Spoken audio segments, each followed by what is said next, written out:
She was only carrying ammo until a SEAL went down and she stepped in as the sniper. The bullet cracked through the air before anyone even heard the shot. 1 second, Chief Petty Officer Marcus Reyes was scanning the ridge through his scope. The next, he was on the ground, blood soaking through the shoulder of his uniform, his rifle spinning away from his grip. The entire sniper hide went silent for half a breath, and then everything exploded into chaos. Nobody planned for this. Nobody ever does. Her name was Corporal Dana Harlow, and up until that moment her job had been simple. She was the ammo bearer, the one who kept the rounds moving, who made sure the shooter never ran dry, who stayed behind the trigger puller and did the work that nobody outside of a combat zone ever hears about. She was not supposed to shoot. She was not supposed to lead. She was not supposed to be anything other than support. But Reyes was down, and the enemy had not stopped moving. Dana had grown up in a small town in rural Kentucky, where shooting was not a hobby, it was just part of life. Her father had handed her a .22 rifle at the age of 7, and by the time she was 12, she was hunting deer on her own. She did not grow up thinking about war. She grew up thinking about land and family, and what it meant to take care of the people around you. That instinct, that bone-deep drive to protect, was something she carried long before she ever wore a uniform. She joined the Army at 19, not to prove anything to anyone, but because she needed direction, and because some quiet part of her believed she could handle whatever came next. She was not wrong. She pushed through basic training with the kind of quiet intensity that made her instructors notice her without fully being able to say why. She did not stand out by being loud. She stood out by being steady. When she was assigned to work alongside a SEAL sniper element as part of a joint special operations mission deep in a hostile mountain region, the assignment was a logistical one. Someone had to carry and manage the ammunition supply for the two-man sniper team. Dana volunteered. She had worked with Reyes before on a prior deployment, and she trusted him. More importantly, he trusted her enough to let her observe his process, ask questions, and understand not just what rounds were needed, but when and why. She had spent hours watching him work. She had learned how he read wind. She had learned how he adjusted for elevation. She had learned, without ever intending to, how to do his job. On the day everything changed, they had been in the hide for 6 hours. The mission was surveillance and targeted elimination. A high-value insurgent leader was expected to cross through the valley below. Reyes had been patient, calm, barely moving. Dana had been beside him, handing rounds, watching the valley, breathing slowly. She remembers the sound of a distant rifle crack. She remembers the way Reyes dropped. She remembers her hands going still for exactly 1 second. Then she moved. She pulled herself forward into the shooter's position before her mind had fully caught up to what her body was doing. The radio crackled in her ear. Command was asking for a status report. Down in the valley, the target, the man they had waited 6 hours to locate, was still moving. He would not be in range for long, and the threat that had taken Reyes down was still somewhere out on that ridge, which meant if she raised her head wrong, she was next. Dana pressed her cheek to the stock of Reyes's rifle. The scope was already dialed in. Her hands were not shaking. She does not know why. She says she should have been terrified, but her hands were completely still. She found the target in the scope, exhaled slowly, and began to calculate. The wind had shifted since Reyes had last adjusted. She knew this because she had been watching the brush on the far side of the valley for the last hour. She made the correction without thinking. She felt more than heard the moment arrive. Her finger moved. The rifle fired. And down in the valley, a man who had ordered the deaths of dozens of civilians and soldiers dropped and did not get back up. She had made the shot. She had made it clean. And the war, at least in that small, frozen moment, paused long enough for her to turn back to Reyes and press her hands against his wound, holding pressure, telling him he was going to be okay, saying it over and over again like a prayer, because saying it out loud made it feel more true. Nobody debriefs a moment like that in real time. There is no pause, no ceremony, no one stepping forward to acknowledge what just happened. There is only the mission, and then more mission, and then the long, rattling helicopter ride back to base where everyone sits with their helmets in their laps and stares at the floor and tries to figure out what they are feeling. Dana Harlow sat in that helicopter with blood drying on her hands. Reyes was alive. The medic had him stabilized. His shoulder was torn up and he would need surgery, and he would not be operational for months, but he was breathing and his eyes were open. And at one point during the flight he reached over with his good arm and grabbed her wrist and squeezed it once, without a word. That was enough. What she had done was already spreading through the team by the time they landed. These things always do. In the tight-knit world of special operations, information moves faster than official channels can contain it. By the time the debrief was called, the team leader, a hard-faced master sergeant named Pryor who had been running missions in this region for 4 consecutive deployments, already knew the outline of what had happened. He sat across from Dana in a small concrete room and asked her to walk him through it, step by step, from the moment Reyes went down. She told him everything. She did not exaggerate. She did not minimize. She told him about the wind shift, about the correction she made, about the way her hands had stayed calm even when her mind was screaming at her to be afraid. She told him she was not sure why she had done it, only that someone had to, and she was there and she could. Pryor listened without expression. When she finished, he was quiet for a long time. "You saved the mission," he said finally. "And you probably saved 2 or 3 of my guys who would have been in that valley if that target had made it to the next checkpoint." Dana nodded. She did not know what else to do. "You also," Pryor said, leaning forward slightly, "made a shot that a lot of trained snipers would have second-guessed themselves out of." She had not thought about it that way. She had not thought about the difficulty of the shot in the moment. She had only thought about the target, the wind, the range, the reticle, and the trigger. She had processed it the same way she had watched Reyes process dozens of shots during their time together. She had not been thinking about being brave. She had been thinking about the math. That distinction mattered to Pryor. He wrote his report carefully. He documented everything, the circumstances, the decision, the outcome. He recommended Dana for recognition, citing both the tactical result and the composure she had demonstrated under fire. He also, quietly, flagged her profile for additional evaluation. He had a feeling about her, he would later say. A feeling that she was something the Army had not yet fully understood. In the weeks that followed, Dana returned to her unit and tried to go back to normal. This turned out to be impossible.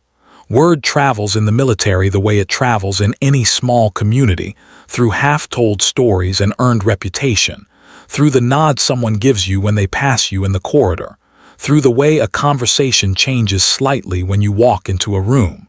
People knew what she had done. Some of them looked at her differently. A few of the men in her unit were uncomfortable, though none of them said it directly. There was one soldier, a senior NCO named Briggs, who did say it not to her face, but loud enough that she heard it through a doorway. He said she had gotten lucky. He said the shot was not that hard. He said anyone with basic marksmanship could have done the same thing under pressure. Dana heard it and kept walking. She did not stop to argue. She did not need to. The people who had been there knew what the conditions looked like. The people who had not been there were always going to have opinions, and opinions were free, and she was not in the business of changing minds that were already made up. What she was in the business of increasingly was getting better. She requested access to the unit's advanced marksmanship training program. Her commanding officer approved it without hesitation. She began spending her off hours on the range in a way she had not done before, not casually, the way a soldier maintains basic qualification, but with intention. She was studying the craft. She was learning what she had done instinctively and finding the technical language to describe it, to repeat it, to build on it. She worked with a retired Marine scout sniper who ran a private coaching program, traveling to his facility on weekends when she could get leave. She spent nights reading field manuals and ballistic tables and accounts written by snipers who had come before her. She was not becoming something she had never been. She was becoming something she had always been, but had never had the vocabulary for. 6 months after the mountain ridge, Dana Harlow stood in front of a selection board for a specialized role she was not supposed to be eligible for.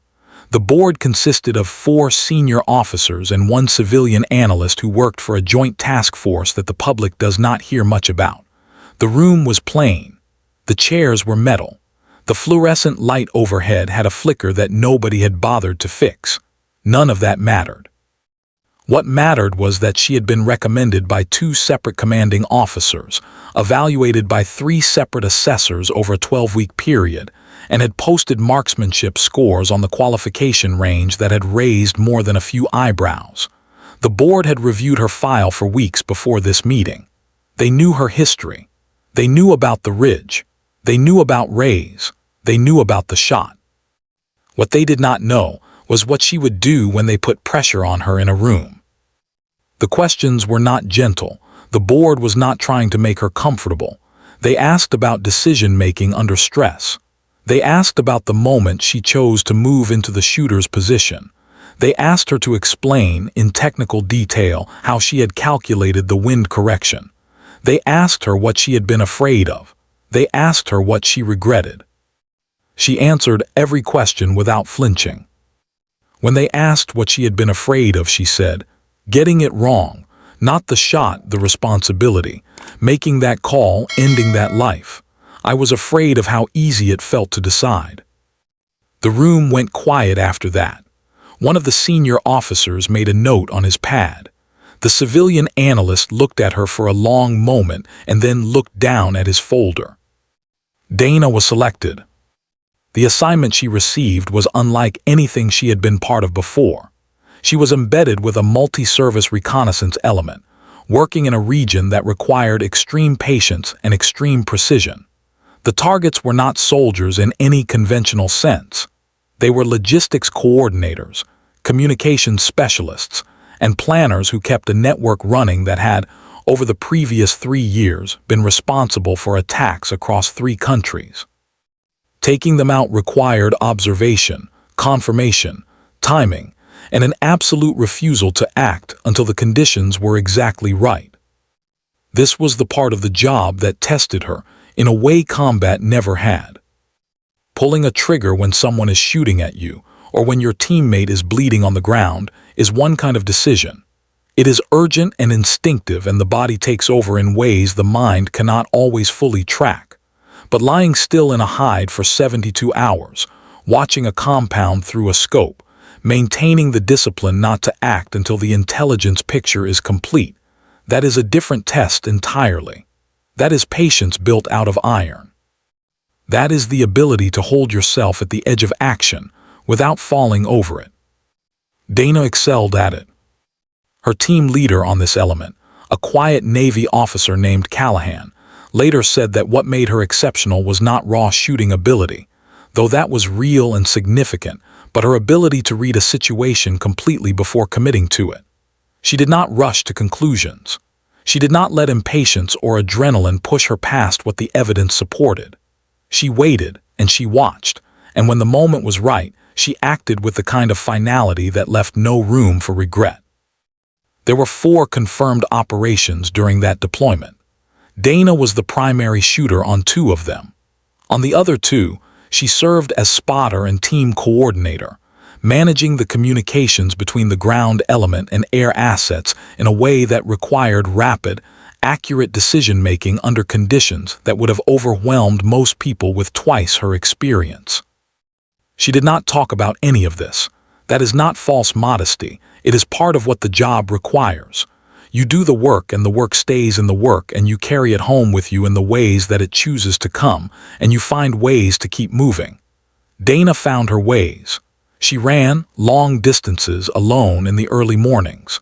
She called her mother every Sunday, and she talked about everything except what she did. She read novels, the kind with no military content at all, the kind that took her somewhere else entirely. She stayed functional. She stayed effective. and she came home. When she finally stepped off the transport back on American soil, nobody was waiting for her with cameras or speeches. That is not how it works for people who do classified work. There were no crowds, no banners, no ticker tape moments. There was a bus, and then a processing station, and then paperwork, and then a drive to a motel near the base where she sat on the edge of the bed for a long time in the quiet and let herself feel the full weight of everything she had carried for the past 8 months. She cried once. She was not ashamed of it. Then she ordered a pizza, ate most of it, and fell asleep with the television on.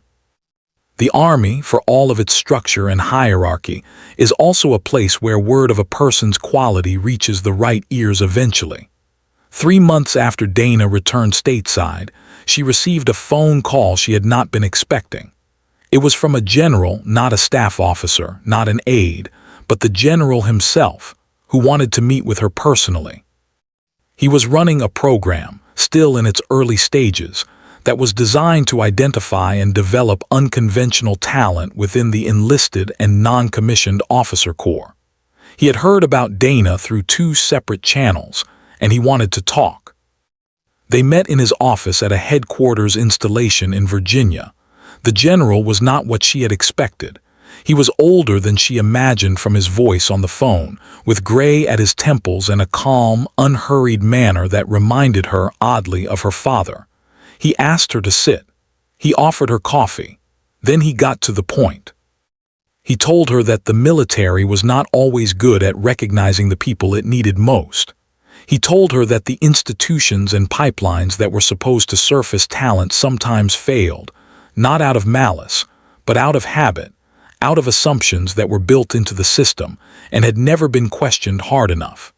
He told her that what she had done on that mountain ridge was not a fluke, and not luck, and not the product of good timing. It was the product of a certain kind of person, and he had been looking for that kind of person for a long time. He asked her what she wanted. Dana thought about it honestly. She said she wanted to keep doing the work. She said she wanted to train not to accumulate credentials, but to actually improve, to find the edges of what she could do and push past them. She said she wanted, eventually, to help other people find what she had found. The understanding that the role you are assigned and the role you are capable of are not always the same thing. That last part was what the general had been waiting to hear.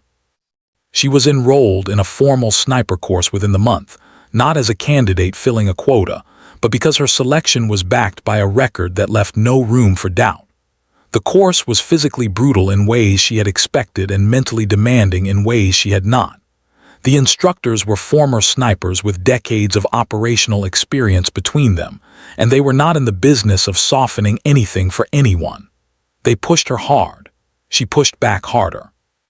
On the final field qualification, she posted the highest aggregate score in her class.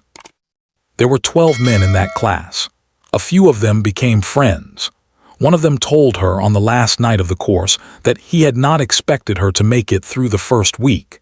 He said it as a confession, not a criticism, and she appreciated the honesty. She told him she had not expected to be there either, not because of doubt, but because the path had not been visible until she was already walking it. After certification, she was assigned as an instructor at a training facility, a role that she threw herself into with the same intensity she brought to everything else. She was not a natural teacher in the loud, charismatic sense. She did not fill a room with energy or tell war stories that made people laugh. She taught the way she shot, precisely, without waste, with her whole attention on what was true and what worked and what would keep a person alive in the field. Her students remembered her. The ones who went on to operational assignments would later say that the thing she taught them that no manual could teach was how to be still inside, how to find the calm that lives under the fear, how to trust your training when everything around you is telling you to panic. She had not learned that from a course. She had learned it on a ridge in the mountains, with a man bleeding beside her and a rifle in her hands and a target in her scope, with the world narrowed down to that one moment and the question of what she was going to do with it. She had found her answer. She had been finding it ever since. The recognition came slowly, through official channels, in the way the military distributes its acknowledgments, in language that is formal and sometimes feels disconnected from the actual human event it is trying to describe. She was awarded a commendation for valor. She was promoted ahead of schedule. Her name was entered into the record. But the recognition that mattered most to her came on an ordinary afternoon, when she was at the range with a group of junior soldiers who had just completed their basic marksmanship qualification. One of them, a young woman, 19, from somewhere in the Midwest, with short dark hair and a posture that reminded Dana of herself at that age, lingered after the others left. She asked Dana how she had ended up doing what she did. She said she had heard a little bit about her story, and she wanted to know if it was true. Dana told her the short version. The assignment, the ridge, the SEAL who went down, the shot.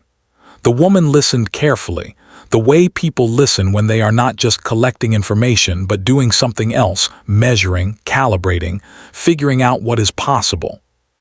When Dana finished, the young soldier was quiet for a moment.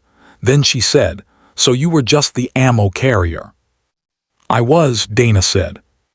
"And then you weren't." "And then I wasn't." The young soldier nodded slowly, like she was filing something away for later. She thanked Dana and walked back toward the barracks. Dana watched her go, feeling something she could not name right away, and then recognizing it when it settled as hope. There is a version of this story that ends neatly, with a medal and a speech, and a moment where everyone stands and acknowledges what was done and what it meant. That is not the version Dana Harlow got. Hers ended the way most real stories end, not with a period, but with the quiet continuation of a life that had been changed in ways that took years to fully understand. She served 2 more deployments after her sniper certification. The second one brought her back to the same general region where everything had started, different terrain, different mission, but the same mountains in the distance, the same thin air, the same light at dusk that turned the ridgelands copper and gold. She did not find the return unsettling. She found it clarifying. The place had not changed. She had. On that deployment, she worked with a team that included 2 soldiers who had been in her instructor rotation the previous year. She watched them move and operate and make decisions under pressure, and she recognized in them the things she had tried to pass on: the stillness, the patience, the refusal to act faster than the situation required. Watching them work was one of the quieter satisfactions of her career, the kind that does not come with formal recognition, but accumulates inside you like something solid and real. She also, during that deployment, had a brief and unexpected reunion with Marcus Reyes. He had recovered from his shoulder injury, fully, by his own account, though he admitted that cold weather made it ache in ways that had not existed before. He was back in a limited advisory capacity, not operational in the way he had been, but present and sharp and unmistakably himself. They sat together for about an hour on a forward operating base, drinking bad coffee in paper cups, and talked about everything except the ridge. And then, near the end of the conversation, Reyes brought it up. He said he had thought about that day a lot during his recovery. He said he had thought about the moment he went down, and the moment he heard the rifle fire her rifle through his scope, one clean shot, and the moment he understood what had happened. He said he had told people about it, and that some of them did not believe him, and that this had bothered him more than the injury itself. Dana told him she had stopped expecting people to believe things they could not fit into the picture they already had. He said that was probably wise. Then he told her something that she had not heard from him directly before. He said that the thing he remembered most clearly, in the haze of blood loss and adrenaline, was the sound of her voice after the shot. He said she had been talking to him before his eyes were even fully open, steady, low, telling him he was going to be fine, putting pressure on the wound with both hands like she had done it 100 times before. He said that in his experience, the people who fell apart under pressure usually did it in the silence after the danger passed. They held together in the crisis and then unraveled when it was over. He said she had not done that, She had held together all the way through. Dana did not have an answer for that. She just nodded and finished her coffee. She left the army at the end of her contract after 10 years of service, having reached a rank that reflected both her time and her record. The decision to leave was not dramatic. She was not pushed out, and she was not burned out. She was simply ready for the next thing, and the next thing was not inside the institution anymore. She had done what she had come to do, and then some. She moved back to Kentucky. She bought a piece of land not far from where she grew up, with woods at the back and a long field that caught the morning light in a way she had been thinking about for years. She started a training program, not military, not law enforcement, though people from both communities found their way to her. What she taught was harder to describe in a catalog. Precision under pressure, decision-making in conditions of uncertainty, the technical and psychological foundations of accuracy when accuracy actually mattered. She was good at it. The program grew. People came from a long way away. She did not put the story of the ridge on her website or her materials. She did not use it as a marketing point or an origin story to make herself more interesting. She mentioned it when it was relevant, when a student was struggling with doubt, or when someone asked her why she believed what she believed about the relationship between preparation and performance. Then she would tell the short version, the same one she had told that young soldier on the range.